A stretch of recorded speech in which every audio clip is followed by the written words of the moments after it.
And welcome back to our YouTube channel. In this article, Impeached. House votes 88-4. Top lawmaker removed from office. With everything going on in the DC swamp with Democrats trying to impeach President Donald Trump, it's hard for many Americans to actually see real news taking place in other parts of the country. This is especially true given a high-ranking Republican was impeached and removed from office in a landslide vote, and hardly anyone has heard about it. State Representative Mickey Gates, a Republican lawmaker from Hot Springs, Arkansas, was expelled from the Arkansas House of Representatives in a 88-4 vote after he pleaded no contest to failing to pay taxes for several years. While speaking from the floor of the Arkansas House, Gates admitted that he was a flawed individual, but also said, "I have not been found guilty. I stand before you an innocent man." Gates was arrested last summer by the Arkansas State Police and charged with not filing state tax returns for at least 5 years. However, it is being reported that he worked out an agreement with Garland County prosecutors. Under the agreement, his charges would be reduced to a single count, yet he would have to pay $75,000 in back taxes and meet other obligations such as serving probation for 6 years. As noted by U.S. World News, Gates is the first Arkansas House member to be expelled in over 100 years. Richard McGrew defeated Jack Wells in the primary for the House District 22 seat that had been held by Gates. Beyond that, something very weird has been going on in the state of Arkansas.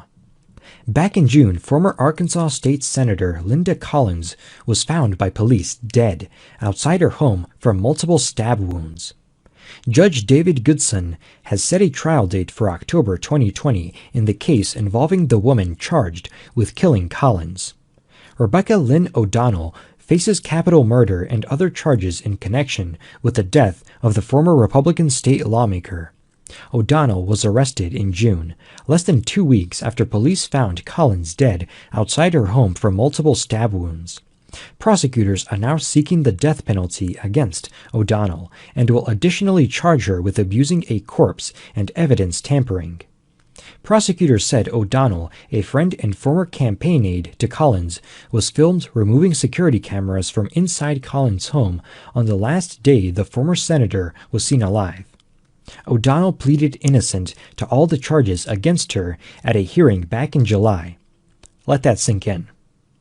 A woman has been accused of 1. Stabbing a former Republican lawmaker to death, 2. Abusing the corpse of the dead lawmaker, 3. Tampering with evidence, 4. And removing security cameras from inside Collins' home the day before the murder occurred.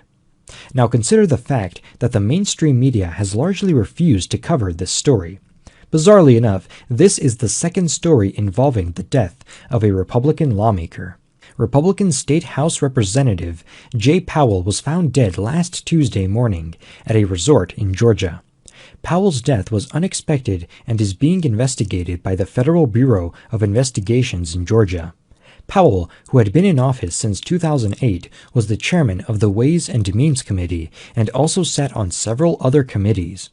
It's pretty sad and revealing that these stories have been largely ignored by the mainstream media.